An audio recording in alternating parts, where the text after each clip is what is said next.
from the book Active Astrology by Ciro Discepolo, 3rd edition in English.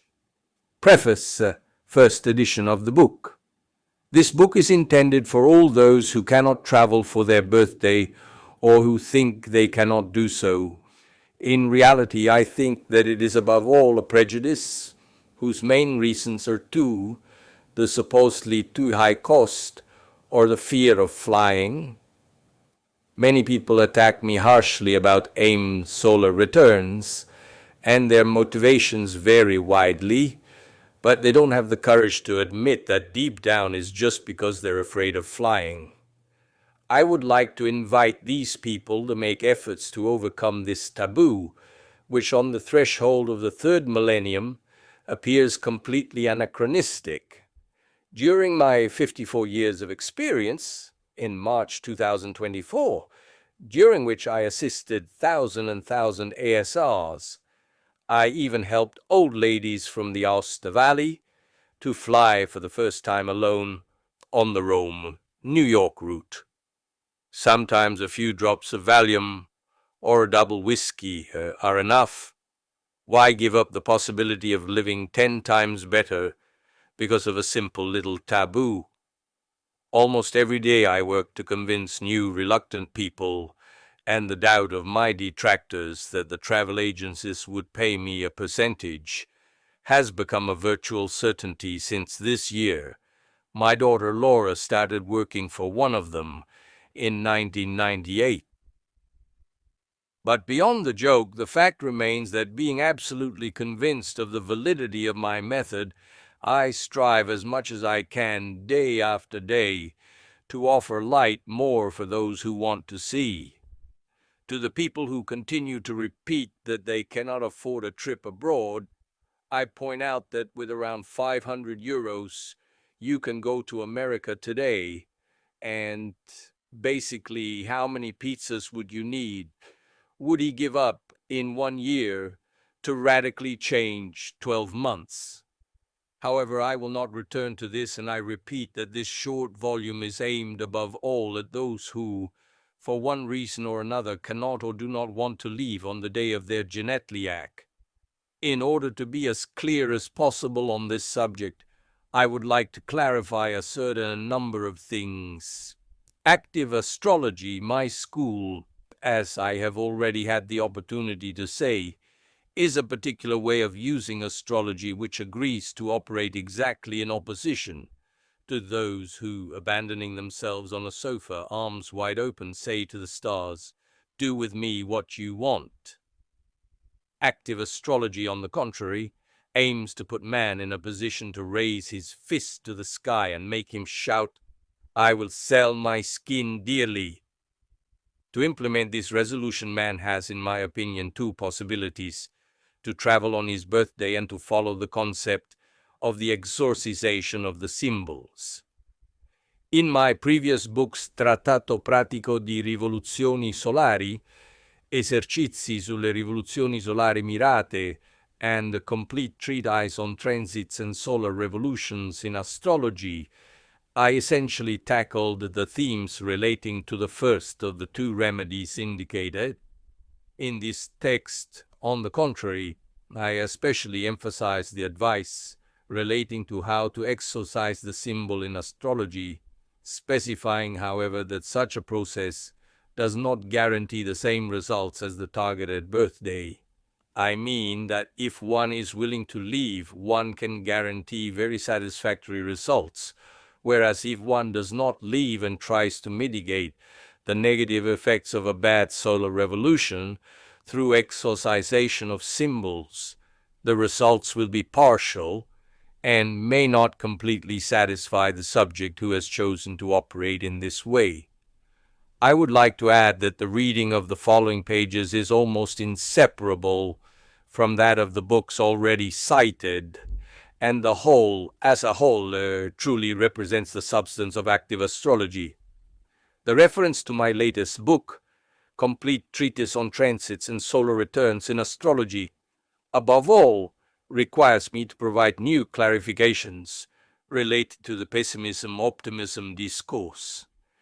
Many people, after reading my latest work, have accused me of catastrophism, of an incurable pessimist, of having dark and apocalyptic visions.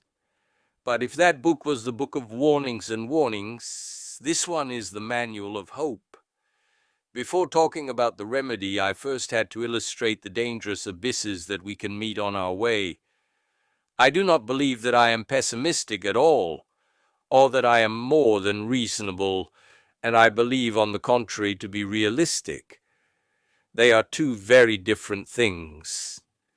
And then, excuse me not to want to deepen such a discussion, but do you really think that a pessimist can ship hundreds of people a year wandering around the world in search of a better year? No, at most we could say the opposite. I would also like to clarify that I have never claimed that whenever house values 12, 1, and 6 are intercepted, terrible misfortunes happen to us. Otherwise, it's as if we were saying that every 2 or 3 years we can find ourselves under a tram and lose an arm. No, it's something else that I wanted to say. That whenever misfortunes happen to us, small or insurmountable, values of house 12, 1, and 6 are present in the solar return. And don't tell me the difference between the two things is insignificant. So someone might object. If misfortune is not always certain, why should we move? And me, as long as we cannot initially imagine the devastating scale of a bad solar return, why not move anyway in order to ward off possible terrible blows? In cases where things seem to have gone very well, often, on the contrary, we have suffered damage and we do not know it. In this preface, I would like to take stock of the language I use. Those who know me from my previous work know that my way of speaking is direct and, if I may, frank. I don't remember who, Ungaretti or Quasimodo, one day said, "It was my hatred for Gabriele D'Annunzio that pushed me to start writing." I could say the same about my latest books with reference to certain philosophical authors. About 2 or 3 years ago, I happened to talk about astrology within an astrological circle, invited by some of my former students. On this occasion, I saw displayed a list of texts recommended for students. K.P. Tripathi, Hemant Barua, and other famous India astrologers. Do you want some here? But not a single one of my books. Is it possible, I asked myself, that out of around 40, a little less at the time, of books published, I have written nothing good? I then asked my former students, is it not true that when you read a book on transits by a famous philosophical author, you certainly benefit from good literature, from sustained and cardinal language, but especially a lot of wind? The standard comment for every transit, whether it is Mercury conjunct the Sun or Neptune opposite the Moon, is always the same and roughly corresponds to, you are at a particular time in your life where you need take stock to understand and blah blah blah. I don't know if the consultants I receive are the same as yours, but if yours are not Martians, do they ask you for interpretations like that for their transits? Or do they ask you if their store will work? Well, if they will manage to pay off their credit, if their son will stop taking drugs, and if your consultants are like mine, what will you answer them if you have studied the transits on texts that some astrologers fill their mouths with?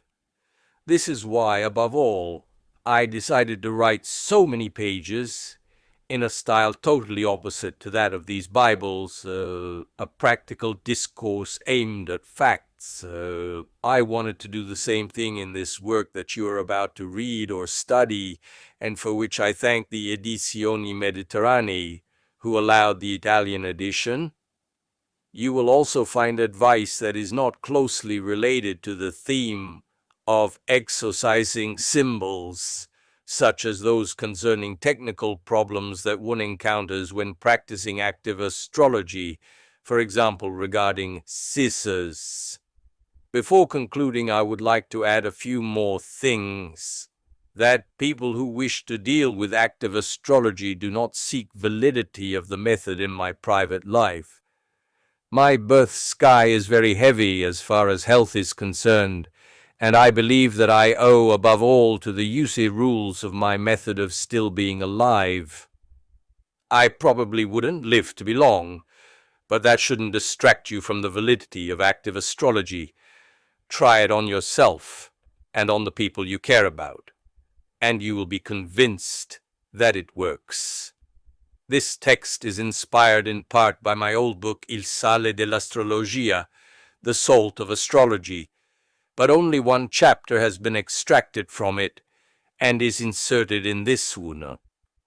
Concerning the explained transits, I did not see fit to include those of Jupiter, for which, in my opinion, it is enough to recall that they are characterized by a sharp decline in critical sense on the part of the subject who experiences it, and which therefore only require greater distrust on the part of those who want to prevent its negative effects.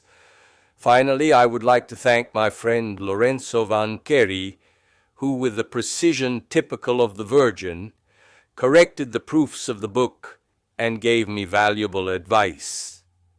Naples, on April 21st, 1998. Ciro Discepolo. Preface to the French edition. The book you're about to read or study was born in an almost magical way. Here, briefly, is how things went. A little further on, you will find the chart of my birth sky so you can read the transits that accompanied this extraordinary event.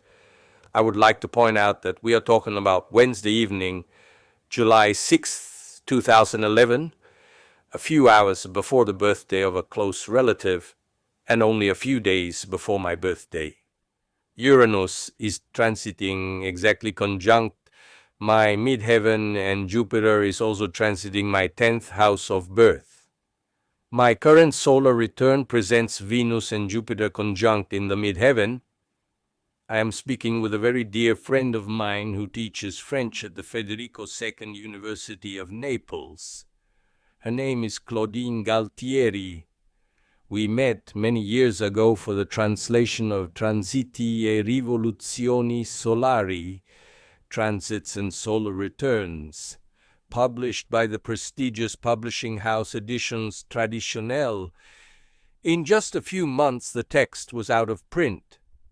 This professional meeting gave birth to a friendship which still lasts today, and which is also fueled by a small passion for astrology, of which Claudine was a victim. Claudine celebrated her birthday a few days ago and suffered a small domestic trauma, common to thousands of people, but which particularly shook her. We were talking about this event when I interrupted myself and asked her, "Claudine, but how come you never published a comment on the second French edition of the book on Amazon.com?" She replies, "Since you made me think of it, I will gladly do so because it is a book that I consult often." "But are you talking about the first or second book in French?" "What do you mean first or second? I have only published one book in French." "But no, you're wrong. Have you forgotten that after the success of the first book, which quickly went out of print in France, you asked me to also translate Astrologia Attiva, to which you had made some modifications compared to the Italian edition published by Edizioni Mediterranee?" No, Claudine, it's you who's wrong. You are referring to an article of a few pages that I inserted on my website. I don't want to bore you with the whole conversation, but I just want to tell you that while she was talking, I pieced together the whole story. Immediately after knowing from the Parisian publisher that my book was out of print, intoxicated with enthusiasm, I actually went to Claudine to ask her to accept this second job. His first translation had been scrutinized by 3 French examiners, charged by the publisher with assessing the quality of the work carried out on a test chapter. André Barbeau, my master, was the first judge, extremely strict, and he was enthusiastic about the work done. Everyone gave a favorable opinion, including an Italian who became a writer. He writes in French and lived in Paris for several years, who had evaluated the coherence of the content in French compared to the Italian text. I therefore contacted the publisher to offer him this second book, but a rather harsh exchange of letters definitively interrupted our relationship. After contacting 4 different French publishing houses specializing in astrology and having received a negative response from each of them because they already had a program for the next 4 to 5 years, I realized that I would never have found a French publisher and even less a distributor. So I thought I should consider this project aborted, and I completely erased from my memory the fact that the book had been translated and was lying dormant on the backup discs. All of this came back to me last night. In a few hours, Claudine, my dear friend, at the origin of this little magic, found the diskette, and in a few days the book was printed in the United States in French and is available on Amazon.com, the world's largest virtual store. Naples on July 7th, 2011, 6:42 p.m. Ciro Discepolo, Praise of Flight. From time to time, faced with the discourse of Aimed Solar Returns, I hear some people say that they prefer not to turn their backs on the problem, but to confront it, to take the bull by the horns. This pseudo-heroic behavior is inspired, in my opinion, by armchair psychoanalysis, reinterpreted by amateurs, according to which always active, responsible, vigilant, proactive, and combative behavior on the part of man would be worthy of praise. In relation to the sum of problems which, again according to this similar Freudian logic, would almost all be endogenous, self-generated, produced only by the distorted visions of our mind. It's as if we were saying that tumors, loss of personal freedom, abandonment by our partner, or bereavement cannot exist if they are not seen as obligatory materializations of our inner fantasies. This makes me think of the film Army of the 12 Monkeys from 1996 with Bruce Willis, where the heroine, a psychiatrist, loses her temper against her teacher and master, challenging his a priori skepticism, denying psychoanalysis the role of gospel to establish in each human story what is real and what is only the fruit of our imagination. To find the traces of a historical inspiration of heroic orientation, we should go to the roots of the myth and retrace it step by step, up to the present day, passing through heroes like Lancelot and Ivanhoe, or as a totem closer to us of Superman to Mickey. Throughout the history of the world, secular and religious, it is possible to trace this kind of basic teaching towards a titanic behavior towards bad luck. Man must fight his fears and the products of his fears. Given the title of the book, it is obvious that such a discourse is in agreement with the foundations, but our operational methods move away from it. It is not said, in fact, that the most effective way to be active is to grab a gun or a sword. Very often, flight is really the best weapon. It was Henri Laborie, famous biologist and essayist, who theorized it in his book In Praise of Flight. Robert Laffont. Laborie says, when it can no longer fight against the wind and the sea to continue its course, There are two ways that a sailboat can still take. The cape, the jib lined against and the helm below, subjects it to the drift from the wind and the sea, and escape from the storm by shouldering the blade aft with a minimum of canvas. Escape often remains, far from the coast, the only way to save the boat and its crew. It also allows us to discover unknown shores which will emerge on the horizon of rediscovered calm. The escape, then. Yes, flight, because unlike the hero celebrated in hundreds of Western or other films, man against the stars Santos Omeatha can do much more by fleeing than by brandishing an axe. Its saving power then consists of avoiding the wind of radiation that falls on it. Faced with a cloud of radioactive particles, it would always be wiser to run as far as possible than to pump up your pectorals and biceps. This is what I have supported for many years. To a friend who asked me, "But then we always have to flee," I replied, "But if by fleeing your life improves, why not flee?" Let's return to Laborit and try to better understand his thinking, which in practice is very far from ours, but whose basic idea is common: flight. The French researcher sees human life above all through the mechanisms governing the functioning of the nervous system, and explains human behavior above all in relation to what he calls the search for dominance, or the so-called instinct of ownership. In a modern, secular, and scientific version of the ancient Homo homini lupus, man is a wolf to man, he grasps in the human instinct to dominate other beings, the explanation of the mechanisms which are at the basis of our diseases and destruction, and offers its own direction of flight. Let's see. Now the space in which this action is carried out is also occupied by others.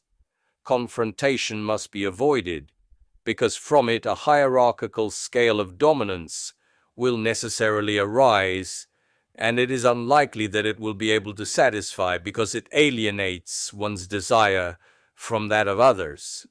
But conversely, to submit is to accept with submission the psychosomatic pathology which necessarily arises from the impossibility of acting according to one's impulses.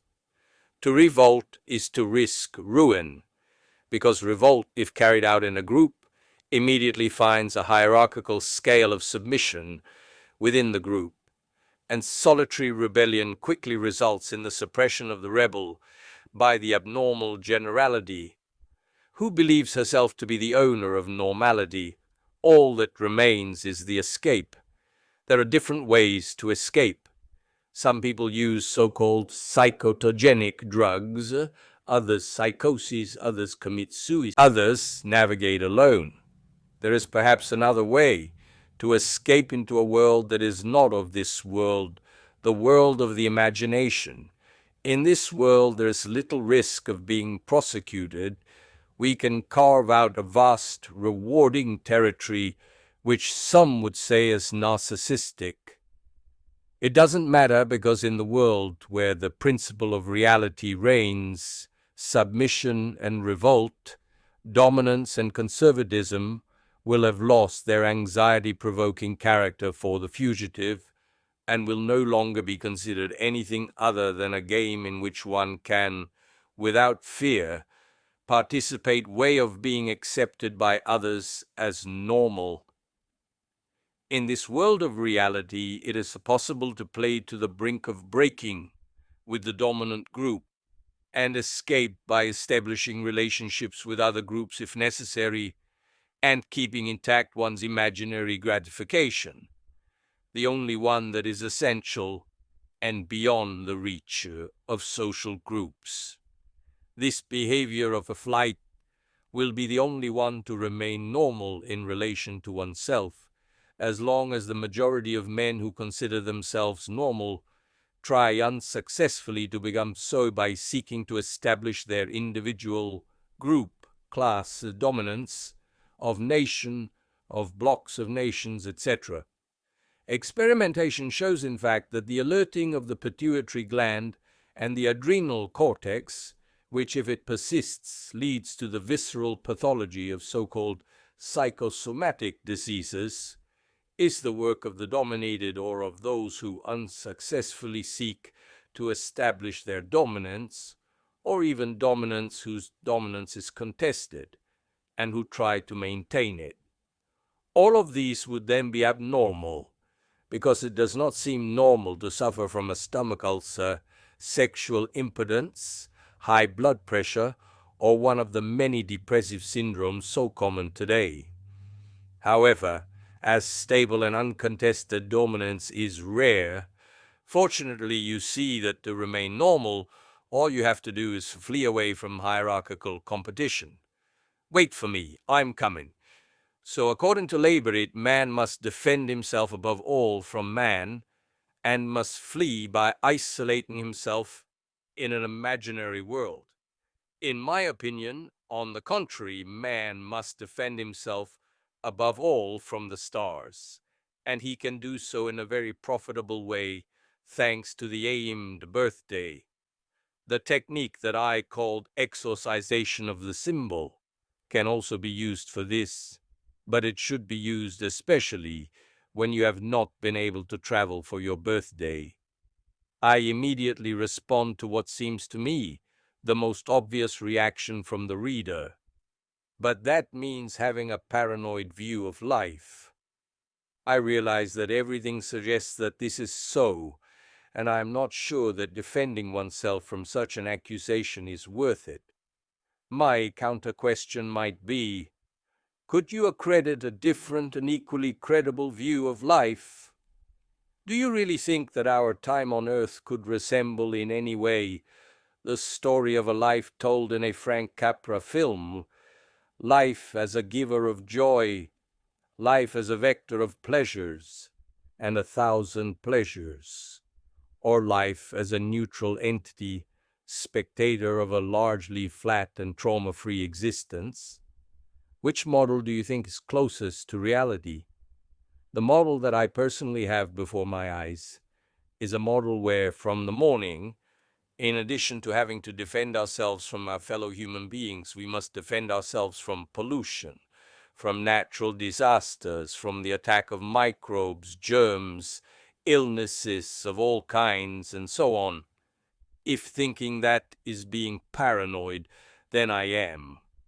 But if that means looking at reality straight in the eye, without demagoguery, and without the feigned positivism of certain political currents, both on the left and on the right, then let's equip ourselves to survive and find tips for every day.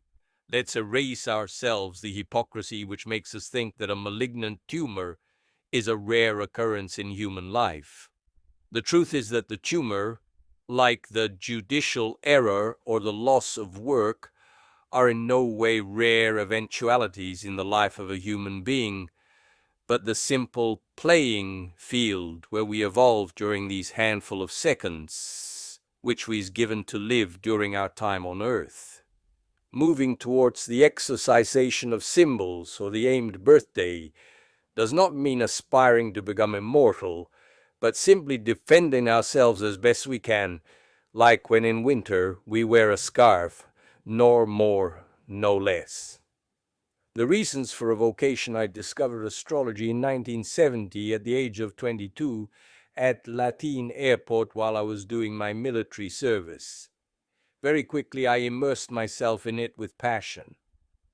I understood that the only way to learn was not to study dozens of books, which I did, however, for several hours each day, but above all to practice in the field, meet hundreds of people and write their horoscope, make mistakes, and learn from these mistakes. I don't believe there's a better method. I would study a topic for hours before meeting a person, and I would take notes, asking myself what the person I was to meet might be like physically, what their character was, what their cultural interests were, etc. Then I spoke with the consultant, who in most cases I did not know, and when he left, my real work began. I had to understand what my mistakes were and what the reasons were. This type of exercise bore fruit, and although the road ahead of me was infinite, I noticed that I was progressing a little more each day. Astrology had become a real passion, and it fascinated me even more than the computer science on which I had been nourished until then.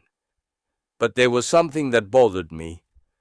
I very often found myself faced with people who were about to experience difficult transits, obviously dramatic situations, and I could do nothing for them. Keeping the truth from them was impossible for me, because it is not in my nature. I would have had the impression of deceiving them. I had to tell them, there was no doubt about it, but how could I deal with their disappointment, their fear?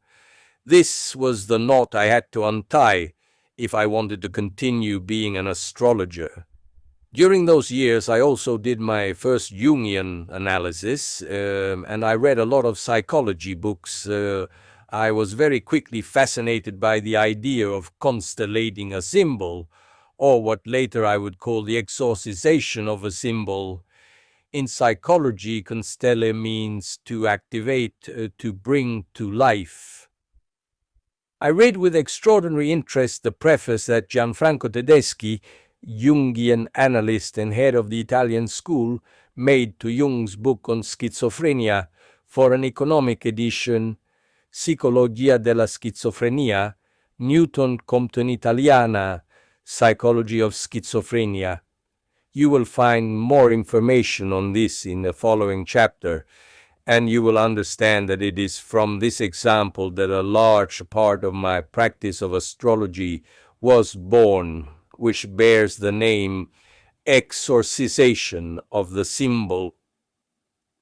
While I was reading this, I also continued to study the solar returns and quickly discovered that it was possible to change them, even completely, by moving on the birthday. These two concomitant discoveries ignited a spark in me, the desire to follow a path, to seek to shed light, to verify possibilities. I had found a half-hidden path, and now I tried to light it with a weak torch. This was what my path for the future should be, a path that I should never abandon, and that I tried to perfect day after day. The exorcisation of symbols and aimed solar returns are the basis of active astrology. Neutralize and potentiate readers and non-distracted lovers of astrology will certainly have noticed the current situation of thought, which sees us, we authors, placed essentially in three positions very distant from each other, and which determine in the end the very personal way of hear and practice astrology. The first current, not in order of importance, thinks that astrology is an instrument of knowledge of the human psyche, which in no way authorizes predictions, given, according to them, that Saturn and Uranus have nothing to do with so-and-so, even if he is robbed of everything he has at the very moment when the two stars enter his radical second house. This means that transits, solar returns, primary directions, and the like are of no use. The second category, or school of astrology, fully recognizes the power of transits to such an extent that it is convinced that there is no point in struggling, since everything is already written in the birth chart, and we can do nothing against destiny. Finally, there is the third school, the one which, like me, thinks that transits, solar and lunar returns, and primary directions work perfectly, but that we have the possibility of neutralizing these forces, of fighting them. Naturally, everything I wrote in my previous books, and especially in this one, I hold partly from tradition, partly from the teachings of the great André Barbeau, from the results of research in astrology, from my almost 30 years of experience in the year 2000, and partly from the personal way in which I gathered these scraps of knowledge, amalgamating them with certain aspects of Jungian knowledge, which has guided me since the beginning of my studies. I'm convinced that we can and must try to depotentialize negative transits and potentiate positive transits using all possible means, above all with knowledge, with enlightenment, which is the highest form of emancipation available to us. So, with the techniques that I have illustrated elsewhere, and that I will complete in this work, which constitutes a synthesis, the main operation that I am about to illustrate is the one that I called exorcisation of the symbol, or ritualization of the symbol. Many of my readers cried out as a miracle when reading the book Destiny, an Opportunity to Seize by Thorvald Dethlefsen, Edmund Randin. But a large part of what this German colleague says I have written in my books over the last 20 years, with the exception of reincarnation, in which I do not believe. Let's start at the beginning and review together an example that I already talked about in one of my previous works. This is the example given by the psychoanalyst Gianfranco Tedeschi in his preface to the Italian edition of Jung's book Psychology of Schizophrenia, Edizione Newton Compton Italiana. He describes a young Jew living in Rome, a medical student who several years earlier began to show symptoms of mental dissociation. He behaved like a priest of ancient Jerusalem. Tedeschi then told him that he too was Jewish and that they could have celebrated the sacred rites together, but by doing so according to the rules of the art. First by observing the fast, by purifying themselves, by donning the appropriate clothing, spreading incense, reading the original texts, etc. This is what they did for several months, until one day the young man asked, "All this is interesting, but what are the Jews doing today?" From that moment on, the young boy, once again interested in current affairs, was allowed to leave the psychiatric hospital and began an analysis with Tedeschi. The author tells us that subsequently the young man, completely cured, completed his medical studies. The doctor had constellated the symbolism that was pressuring from within, which had exorcised the problem. Let's now look at two other examples whose protagonists are two of my very dear clients and friends. The first concerns a university professor with great general as well as psychoastrological knowledge. During a transit of Saturn on Venus, she was abandoned by the man she loved. Her grief was immense, and to be able to limit it, reduce it, she mourned for an entire year. To people who asked her the reasons for her choice, she replied, "I lost my love." This is what she did for a year. That is to say, the time taken by Saturn to surpass her radical Venus, and when she left mourning, she resumed a normal life. The second example concerns another teacher. This equally cultured and intelligent lady, as Saturn approached her radical Venus, asked me what she could do to not lose her love. She and her partner did not live in the same city, and many kilometers separated them, so they saw each other periodically, say every 2 weeks. I suggested to my client that she see him very little or not at all the following year, which she did. Saturn got what it wanted: sentimental mortification, the reduction of romantic impulses, the temporary death of feeling and sexuality. Then Saturn passed and everything went back to the way it was before. In all these cases, we can say that the operation was that of having made the fantasy act, namely what in psychoanalysis we could define technique of containment. In the case of Tedeschi, it is also the principle of identification which was used, Jewish student, Jewish Tedeschi.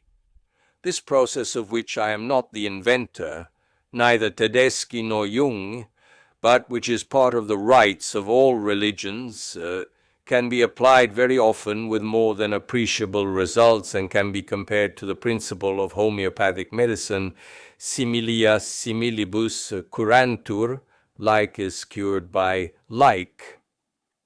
So can we say that all cases should be treated the same? Number.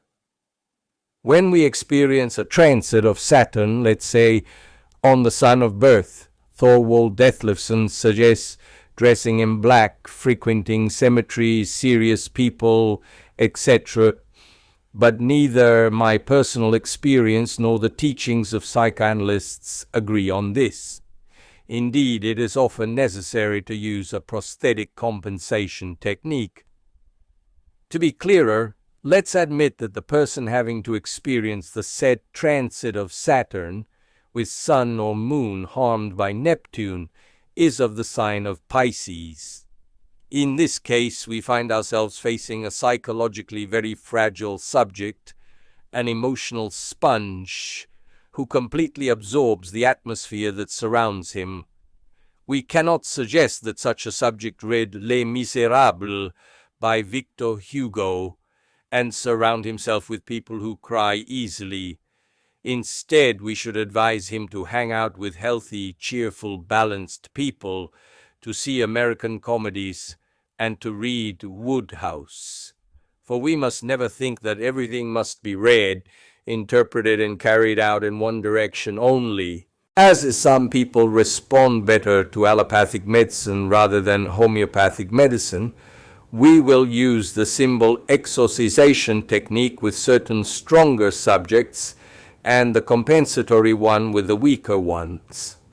Sometimes these two principles can merge. So in the case of fragile and vulnerable Pisces, we could advise him to take some neuroleptics and live a few months in greater solitude.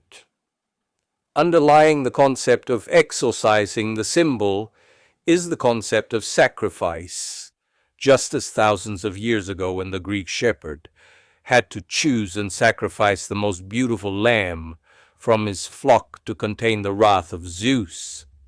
It is about paying a price, and it must be done in the analog direction of the symbol, and to a sufficient extent to discharge the transit. If Uranus transits natal Mars in a woman's house 5, a dental filling will be insufficient, but the extirpation of a fibroid in the uterus, existing for several years, will be sufficient. The advice I would like to give to everyone is to anticipate the transits, to offer the sacrifice when the transit is about to arrive. Another very great instrument to defend oneself in critical moments, or to potentiate those that are very promising, is the targeted use of solar returns.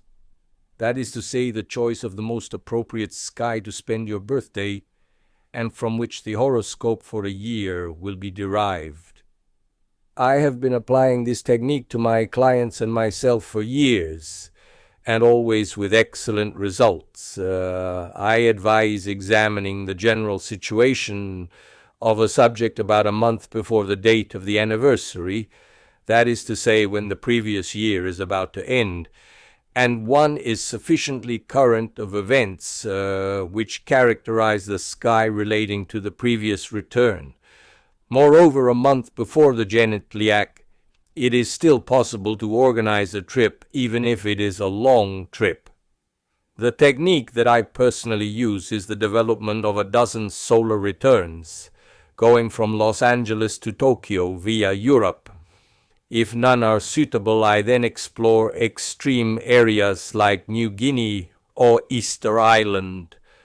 To conclude this chapter, I would like to recall that the techniques that I have described serve to control a contingency, but do not resolve possible fundamental problems, which must find a solution in different fields. In psychoanalysis, for example,